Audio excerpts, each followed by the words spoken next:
Assalamualaikum warahmatullahi wabarakatuh. Jumpa lagi dengan saya Tama dalam Ada Apa Gerangan Season 2. Bagaimana kabar kalian? Semoga selalu diberikan kesehatan dan juga rezeki yang cukup. Sudah larut, saatnya bobo.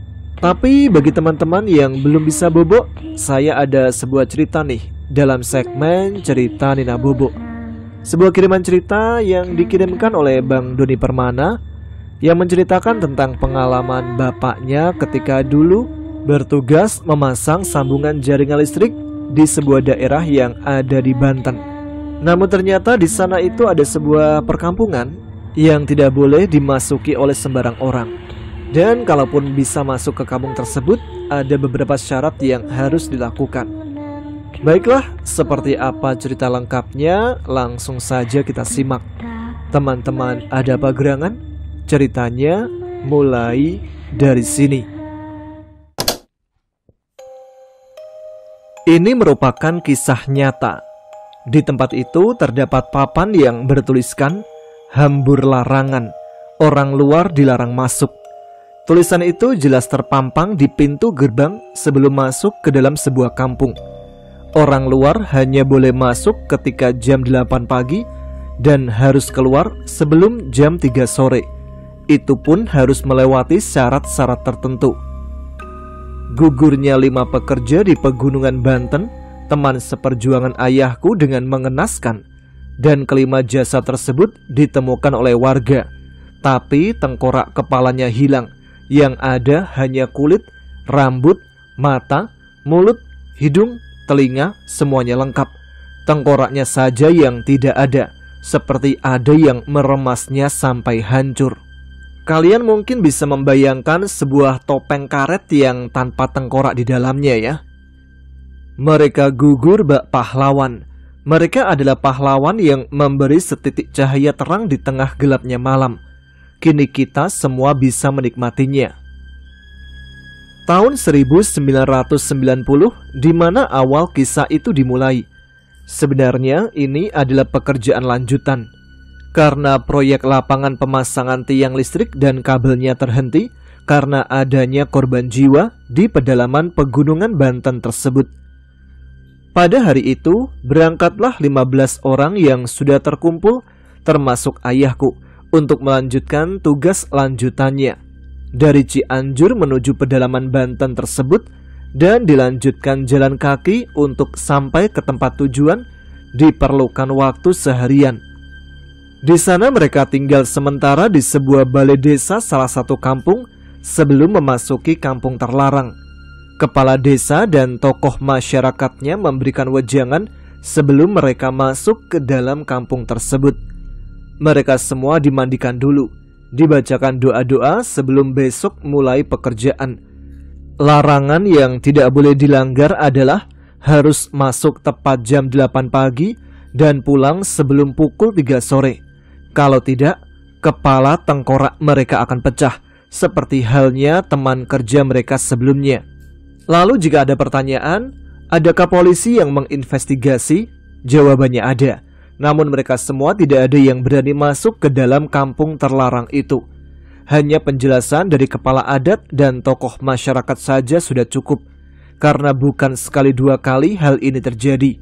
Kalau ada orang luar yang melanggar atau mencoba masuk tanpa minta izin, pasti terjadi tengkorak kepalanya hilang. Sempat ditanyakan oleh salah satu pekerja di malam itu, kenapa hal seperti ini bisa terjadi. Apakah mereka berlima ketiban tiang dan tiangnya menimpa kepala mereka berlima saat menaikkan tiangnya? Atau ketiban pohon waktu menebang saat membuka jalan? Tanya salah satu pekerja. Mereka berlima meninggal, tewas tergeletak di beberapa tempat yang berbeda. Di hutan sebelah barat kampung, saat ditemukan tengkorak kepalanya sudah tidak ada.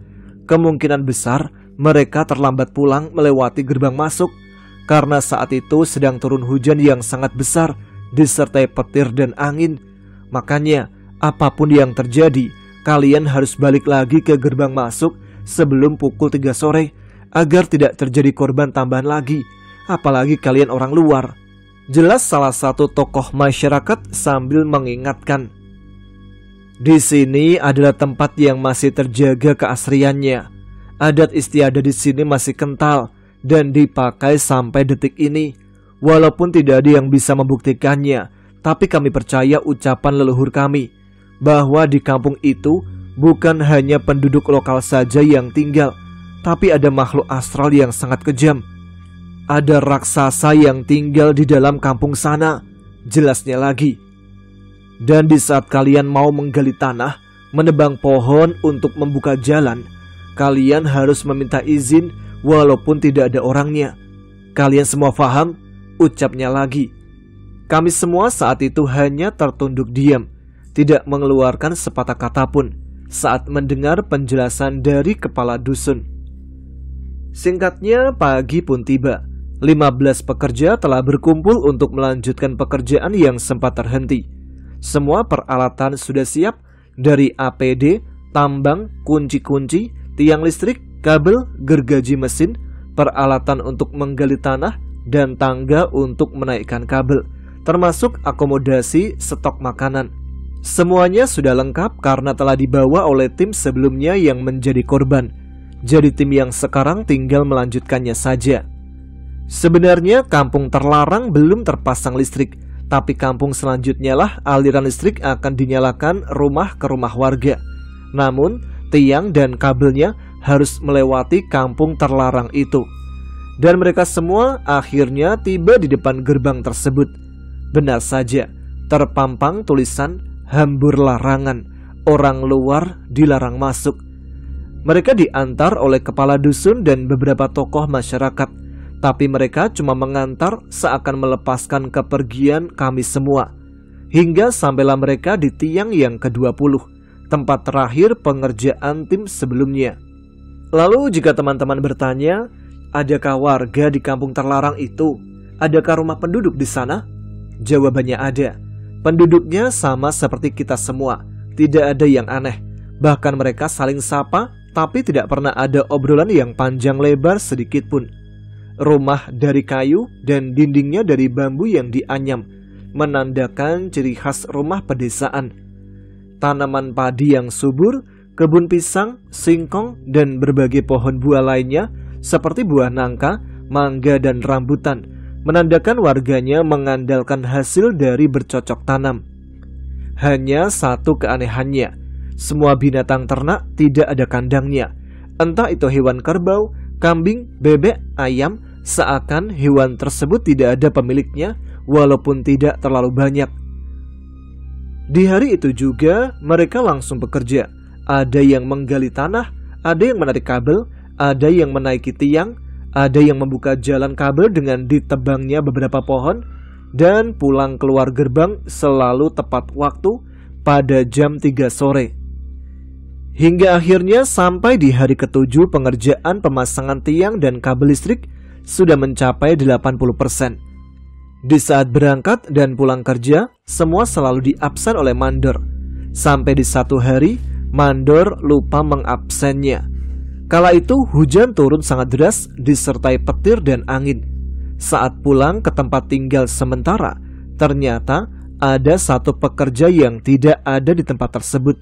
Orang itu biasa dipanggil dengan sebutan kumis. Semua akhirnya pada mencari di tempat istirahat, dan mereka pun melapor kepada kepala dusun serta tokoh masyarakat bahwa ada satu pekerja yang tidak ada di tempatnya. Kemungkinan besar tertinggal di kampung larangan. Besok saja kita mencarinya. Kemungkinan besar hanya jasad yang bisa kita temukan. Kenapa kamu tidak menurut untuk menjaga semua anak buahmu, mengecek mereka kembali sebelum pulang, ucap kepala dusun memarahi mandor. Namun tanpa teman-temannya tahu, bapakku berlari ke arah gerbang masuk kampung larangan untuk mencari sahabat baiknya yang bernama kumis itu yang hilang sambil membawa senter. Bapakku pun berteriak-teriak memanggil-manggil nama temannya. Miss, Miss, di mana kau, Miss? Teriak bapakku sambil berlari memasuki kampung terlarang. Tidak ada rasa takut dan gentar sedikit pun dalam hatinya, karena kumis adalah teman baik bapakku. Walaupun tidak ada ikatan darah atau keluarga, tapi dia rela mati walau nyawa taruhannya Yang ada rasa takut akan kehilangan. Kepala dusun dan teman kerja bapakku hanya bisa mengejar sampai depan gerbang masuk. Sebenarnya teman kerja lain ingin ikut mengejarnya, tapi ditahan oleh tokoh masyarakat. "Ingat, kalian punya keluarga di rumah. Jangan sampai mati konyol," kata tokoh masyarakat menahan mereka agar ke-13 teman bapakku tidak masuk ke dalam gerbang tersebut. "Biar takdir yang menentukan selamat atau tidaknya mereka berdua.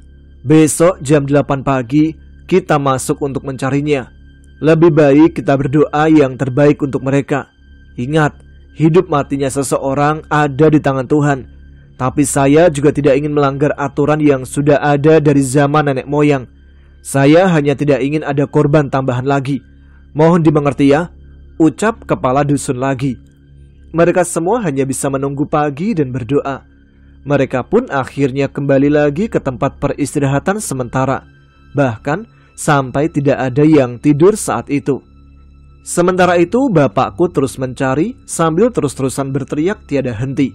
Saat itu sudah gelap walaupun masih jam 6 sore. Apalagi habis diguyur hujan deras. Langitnya menjadi sangat mendung. Tapi hujan masih turun walaupun hanya gerimis. Setiap pintu rumah dalam kampung larangan itu diketuk oleh bapakku. Hampir semua rumah. Takutnya saat hujan deras, kumis ikut singgah di salah satu rumah yang ada di sana. Fikir bapakku kala itu. "Permisi, adakah tamu yang ikut singgah di sini?" ucap bapak mengetuk setiap rumah. "Tidak ada. Pergilah, dia nggak di sini." Jawaban itu sama saja di setiap rumah yang diketuk oleh bapak. Kadang-kadang suara laki-laki dan kadang juga suara perempuan yang menjawab. Tapi mereka semua tidak ada yang berani keluar rumah, hanya menjawab dari dalam rumah. Bahkan tidak ada satu orang pun yang mengintip dari balik jendela untuk melihat siapa yang menggedor pintu. Sampai bapakku tiba di pertengahan kampung. Perkampungan di sini tidak seperti perkampungan sekarang. Paling banyak hanya ada 3 rumah yang berdekatan. Lalu untuk ke rumah lainnya mencapai jarak kurang lebih 100 meter. Jadi jaraknya itu cukup lebar. Ada sebuah pertigaan jalan, lurus ke kiri dan ke kanan. Tapi dia tidak pernah ingat kalau di sana ada sebuah pertigaan jalan. Walaupun baru seminggu keluar masuk kampung larangan, tapi bapakku masih ingat betul bahwa di sana tidak ada pertigaan jalan. Kemudian disorotilah oleh lampu senter. Jalan kiri di sampingnya dan jalan lurus di depannya. Sangat gelap gulita. Bahkan lampu senter hanya dapat memberi cahaya sampai 2 meter saja. Cahayanya tidak dapat menembus kedua jalan tersebut, seperti jalan menuju tempat antah berantah. Kemudian bapak melihat ke jalan yang satunya lagi, yang ada di sebelah kanan. Dia melihat di ujung jalan itu ada sebuah cahaya dari lampu sentir dari depan rumah, menandakan di rumah tersebut ada penghuninya. Masuklah bapakku ke jalan itu, berharap di dalam sana ada sahabatnya. Waktu itu jam menunjukkan pukul 8 malam, hingga akhirnya sampai juga dia di depan satu rumah tersebut. "Permisi." "Assalamualaikum," ucap salam bapakku dari luar rumah. Dan ternyata dari dalam rumah ada yang menjawab salamnya.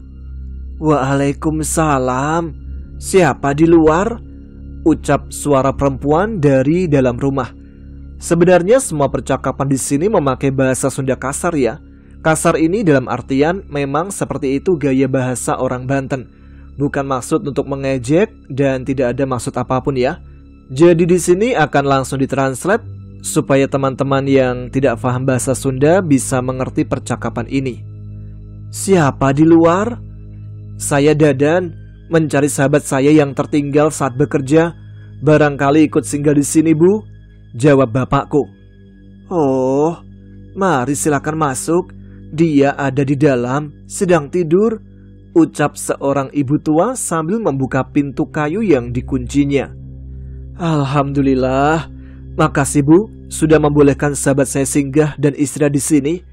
Saya sudah berkeliling untuk mengetuk semua pintu rumah di kampung ini.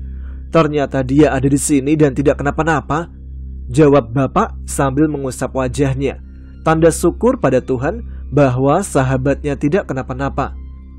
Dia tadi kecapean dan tertidur di bawah pohon nangka yang ada di depan rumah saat menarik kabel. Dia terbangun saat turun hujan, lalu kami menyuruhnya untuk masuk. Tadinya dia ngotot memaksa ingin pulang, balik lagi ke gerbang karena sebentar lagi jam 3 sore. Tapi si Aki meyakinkan dia bahwa tidak akan terjadi apa-apa, dan nanti malam sahabat terbaiknya juga akan datang untuk menjemputnya. Makanya dia percaya, karena Aki tahu siapa namamu. Dan benar kan namamu Dadan yang akan menjemputnya? Ucap ibu-ibu tua itu yang berdiri bersama seorang kakek-kakek yang kemungkinan adalah suaminya. Oh iya, makasih Nek, makasih sangat kek, ucap bapakku lagi. Iya, sama-sama. Dimakan dulu nasinya. Kamu belum makan kan? Pasti lapar ya. Biarlah temanmu tidur dulu. Nanti dibangunkan waktu kamu selesai makan, kata seorang kakek-kakek setelah istrinya membawakan sepiring nasi dengan lauk ikan mujair ke atas meja yang ada di ruang tamu tempat mereka duduk. Bapak pun makan dengan lahap, tak terbersit pikiran negatif saat itu. Dan ketika selesai makan, bapakku disuruh mandi untuk melaksanakan sholat isya plus sholat maghrib yang terlewat. Setelah sholat ternyata Bang Kumis sudah terbangun. Mereka pun langsung berpelukan sambil meneteskan air mata. Tapi belum sempat mereka bercerita, terdengar suara riuh langkah kaki dari luar rumah. Bahkan tanah, kursi, dan semua isi di rumah bergetar seperti ada gempa bumi. Di mana kau sembunyikan mereka, kakek tua, nenek tua bangkang? Ku cengkram kepala mereka sampai mati. Mereka telah berani melanggar aturan yang dibuat. Mati! Mati! Suara menggelegar terdengar dari luar rumah oleh salah satu sosok tersebut. Jangan takut, ada Allah. Mintalah perlindungan kepadanya. Mereka yang di luar itu juga sama ciptaannya, nak. Mereka tidak akan bisa masuk ataupun bisa membunuh kalian. Percaya sama kakek, ucap kakek tua itu dengan sangat tenang sambil menghisap rokoknya. Sementara si nenek juga duduk dengan tenang sambil menyikat giginya dengan daun sirih. Mendengar perkataan dari kakek itu, bapak dan temannya pun menjadi tenang. Malah mereka menengok dari dalam jendela. Samar mereka bisa melihat karena ada sebuah cahaya lampu sentir di luar rumah yang menyala. Ternyata di luar rumah ada banyak sekali sosok yang tinggi besar. Seluruh tubuhnya dipenuhi bulu hitam. Mata mereka merah menyala, perutnya buncit, terus mondar-mandir di depan pagar rumah. Mereka terus berteriak-teriak menggerutu kepada kakek tua untuk membiarkan tamu-tamunya keluar dan menyerahkan bapak serta sahabatnya pada mereka. Berikan mereka berdua kepadaku, kakek tua bangkal. Akan kubunuh mereka. Suara sosok buto-buto itu terus terdengar menggema di luar rumah. Sebenarnya, kelima orang yang meninggal itu ingin kami bantu. Saat kamu tadi sebelum kesini, di pertengahan jalan ketika masuk pertigaan, ada sebuah gubuk yang lumayan besar. Saat itu, sama seperti saat ini, hujan deras disertai angin dan petir. Mereka berlima berteduh di sana, membuat mereka terlambat untuk pulang sebelum jam 3 sore. Aki dan Nini sudah berusaha untuk mengajak mereka singgah dengan berteriak dan melambaikan tangan ke arah mereka. Mungkin karena hujan yang begitu deras, jadi mereka tidak datang ke rumah. Atau mungkin karena ucapan kepala dusun tentang apa yang akan terjadi jika terlambat keluar gerbang masuk. Jadi membuat mereka takut akan penduduk pribumi. Ucap kakek yang tidak memperdulikan suara gaduh di luar rumah. Lalu mereka gimana, kek? Tanya bapak sambil meminum teh hangat yang disajikan oleh Nini. Tidak lama setelah hujan berhenti, mereka mau melanjutkan perjalanan pulang.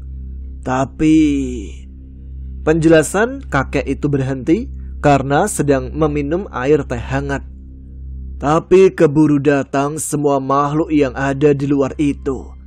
Mereka semua berlari, namun berhasil ditangkap oleh para raksasa itu. Kepalanya langsung dicengkram hingga remuk seperti tengkorak kepalanya hilang. Tidak ada satupun yang berlari ke rumah ini untuk bersembunyi. Sayangnya seperti itu. Jelasnya lagi. Tapi mereka itu siapa sebenarnya, kek? Dan mengapa harus ada hal seperti itu? Peraturan masuk, pulang harus diatur. Kalau melanggar, selalu terjadi hal yang tidak diinginkan, tanya Bang Kumis. Namun kakek tua itu hanya menjawab bahwa semua peraturan itu memang sudah ada sejak dulu. Dan ini hanyalah masalah adat dan budaya yang dipegang erat kearifannya. Jadi mungkin masih bisa menimbulkan kontroversi dan perdebatan ya. Tapi itulah yang terjadi saat itu. Kalian semua tidak akan bisa pulang sebelum berhadapan langsung dengan mereka karena kalian telah melanggar aturan yang berlaku, ucap sang nenek. Berkelahi maksudnya, Bu? Tanya Dadan. Iya, berkelahi. Tapi kalian tidak usah melawan. Biarkan mereka semua capek sendiri dan meninggalkan kalian berdua. Maksudnya? Kami belum paham, tanya bapakku lagi. Kalian tahu akan ilmu kekuatan badan? Tidak akan ada satu benda apapun yang bisa menghancurkan tubuh kalian. Jika kalian terkena sabetan golok, kulit akan memantul. Jika terkena tekanan yang berat, tubuh dan tulang akan kuat seperti baja. Dan bisa meloncat yang jauh seperti bisa terbang. Bisa menggunakan gerakan-gerakan tertentu bak jawara silat. Kakek akan memberikannya pada kalian, walaupun seharusnya melewati tahapan-tahapan tertentu. Kalian bacalah ini, jelas kakek itu. Pilihan ada di tangan kalian berdua, tapi jika ingin selamanya di sini, silakan saja. Berarti kalian akan menjadi penduduk di sini selamanya. Ingat, hanya keyakinan pada Tuhan yang bisa membuat kalian kuat dengan membaca bacaan yang akan diajarkan oleh Aki. Namun ingat, bacaan-bacaan ini hanya sebagai pelantara saja. Dan kekuatan badan bisa dipakai bukan hanya di sini, ucap nenek itu. Kami memilih kuat, Bu. Ada keluarga di rumah yang menunggu kedatangan kami pulang. Dan kami juga tidak bermaksud menolak menjadi cucu Aki dan Nini, ucap mereka berdua. Ya sudah, sekarang baca doanya. Ikuti ucapan Aki dan yakinkan dalam diri bahwa tubuh kalian kuat karena Allah mengabulkannya. Ingat, jangan melawan. Biarkan mereka kecapean dengan sendirinya. Di sini kakek hanya bisa mendoakan, ucap kakek tua itu. Mereka berempat pun keluar rumah. Bapak tua itu berjalan menggunakan tongkat sambil dituntun oleh istrinya, yang jalannya juga sudah membungkuk. Pergilah keluar pagar rumah. Kami berdua di sini mendoakan kalian. Bapak dan sahabatnya pun melangkahkan kaki dengan gagah berani tanpa rasa takut sedikit pun. Terlihat sosok-sosok menyeramkan telah menunggu mereka berdua di luar. Akhirnya, kau berikan juga mereka kakek tua bangka. Kau bunuh mereka. Sudah berani melanggar aturan yang ada di sini, ucap salah satu makhluk hitam berbulu tinggi besar yang menyeramkan itu.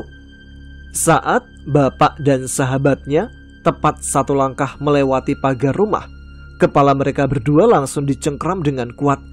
Jari-jari tangan makhluk-makhluk itu sangat besar dan kuku mereka hitam dan panjang.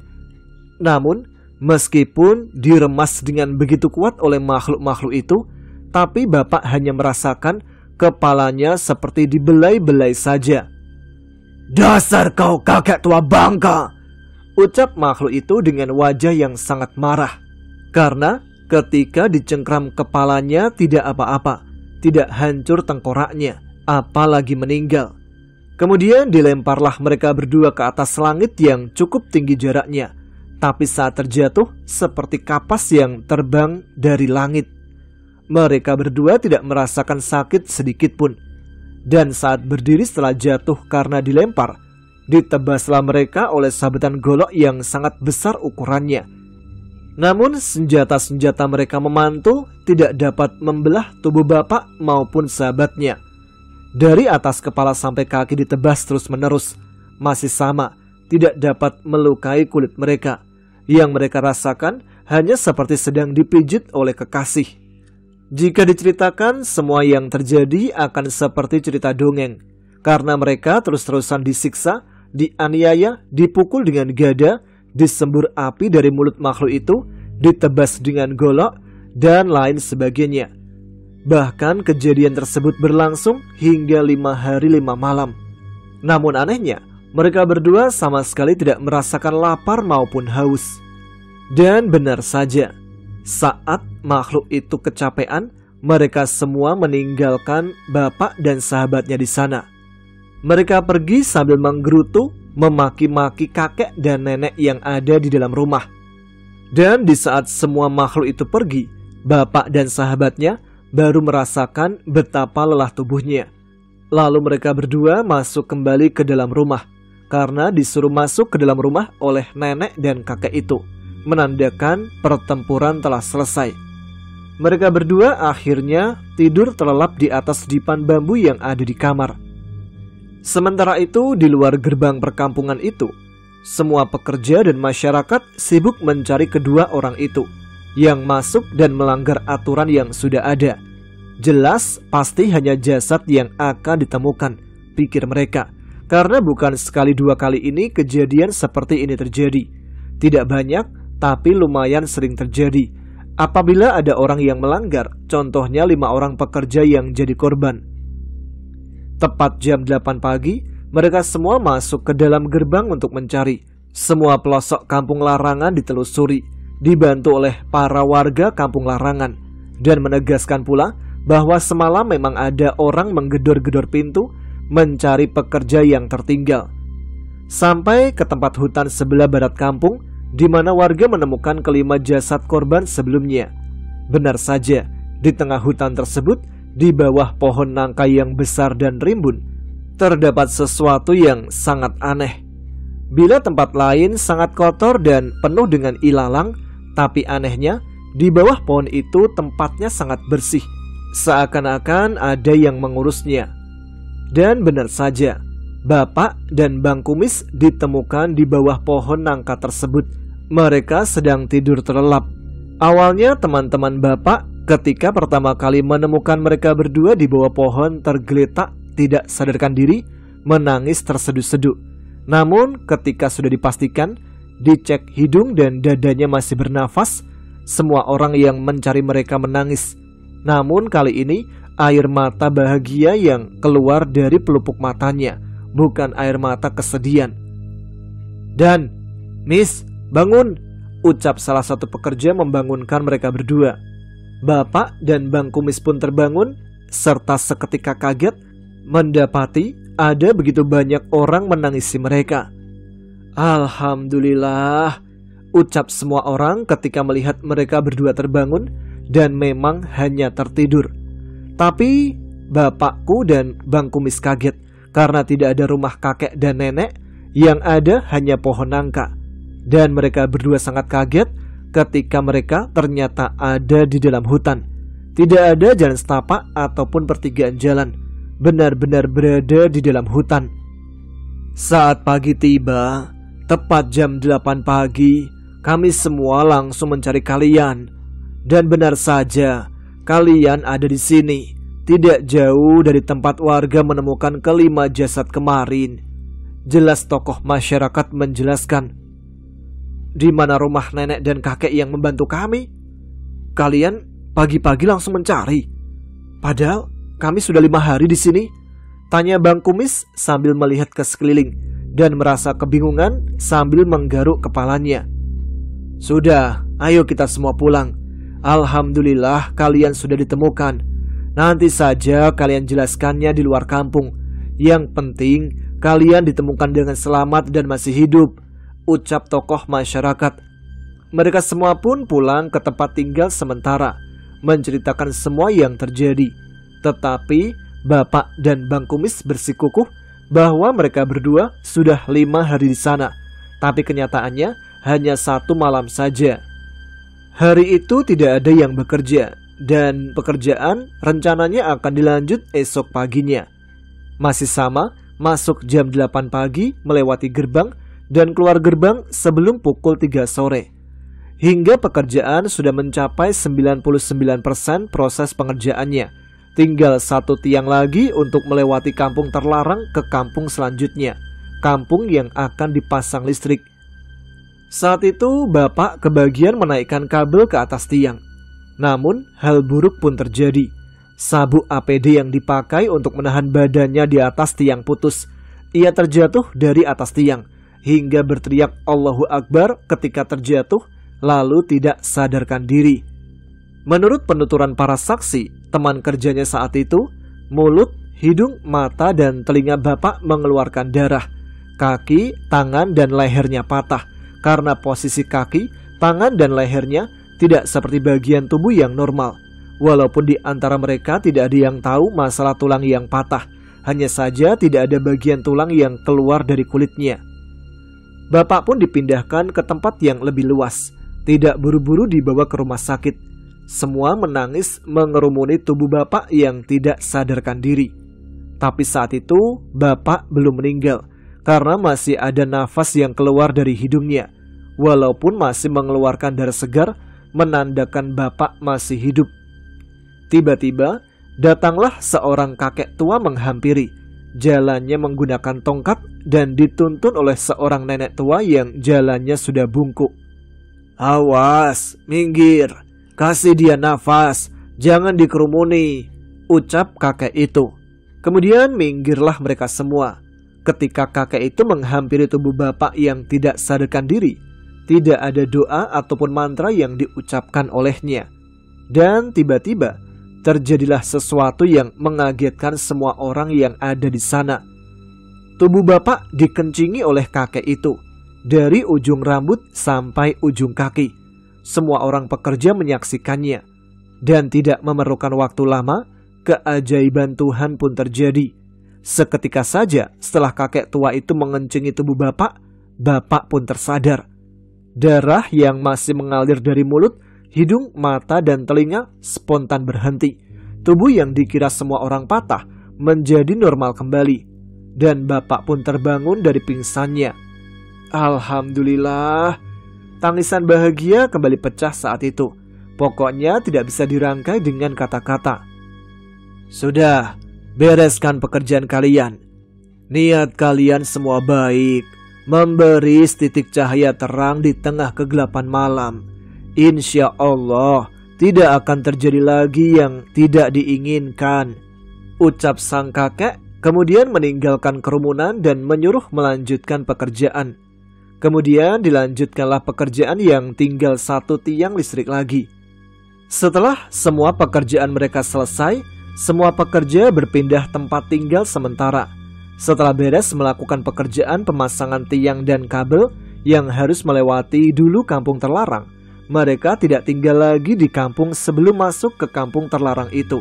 Tapi tempat tinggal sementara mereka berpindah ke kampung setelahnya.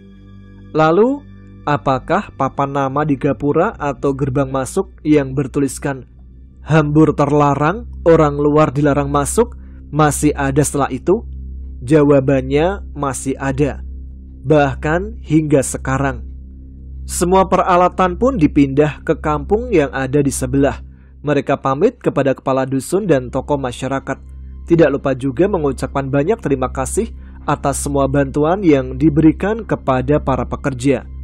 Setelah semua pekerjaan beres, listrik pun sudah menyala di kampung yang ingin dialiri listrik. Semua pekerja pun bisa pulang dengan selamat dan kembali lagi ke Cianjur. Itulah sebuah kisah yang pernah diceritakan oleh bapakku. Saya tahu betul bahwa bapak itu orangnya sangat jujur. Jika kalian ada yang tidak percaya, silakan saja. Saya tidak akan memaksa kalian untuk percaya kisah ini. Namun, semua kisah yang saya sampaikan tidak ada yang saya kurangi maupun saya tambahin. Tidak lain hanya untuk membuat alur ceritanya mudah dipahami dan tidak merusak keaslian kisah ini. Terima kasih untuk teman-teman Adapa Gerangan yang mau menyimaknya. Salam hangat dari Doni Permana. Oh iya, satu lagi. Di tahun 2024 ini, Bapak telah menghembuskan nafas terakhirnya. Jadi minta tolong untuk doanya ya dari sahabat semua, agar diberikan kebahagiaan di alam sana. Amin, amin ya robbal alamin. Terima kasih. Wassalamualaikum warahmatullahi wabarakatuh. Nah, itu dia cerita yang dikirimkan oleh Bang Doni Permana yang sebelumnya dialami oleh sang bapak yang bernama Dadan. Al-Fatihah untuk Bapak Dadan yang sudah berpulang lebih dulu ke rahmatullah. Semoga amal ibadahnya diterima di sisinya dan mendapatkan tempat terbaik di sisi Allah Subhanahu wa Ta'ala. Terima kasih untuk Bang Doni Permana dan terima kasih juga untuk teman-teman Adapa Gerangan yang sudah menyimak segmen cerita Nina Bobo kali ini. Semoga bisa menemani waktu sebelum tidur kalian ya. Dan semoga yang belum bisa tidur, saat saya membaca ini mudah-mudahan sudah tertidur lelap dan bermimpi dengan indah. Baiklah, saat ini saya Tama harus pamit. Kita jumpa lagi di episode selanjutnya. Selamat beristirahat, selamat malam. Wassalamualaikum warahmatullahi wabarakatuh.